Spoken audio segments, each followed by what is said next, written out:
In this video, I'll show you how to clear cache on a Samsung Smart TV.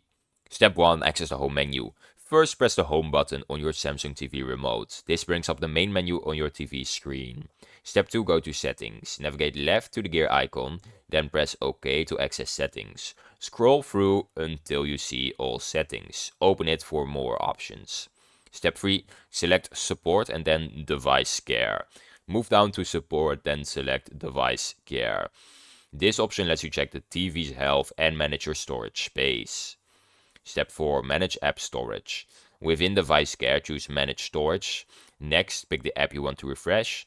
Select view details and click on clear cache.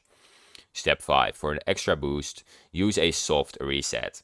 To fully refresh your TV, hold the power button on the remote for 15 seconds to perform a soft reset. This clears leftover temporary files.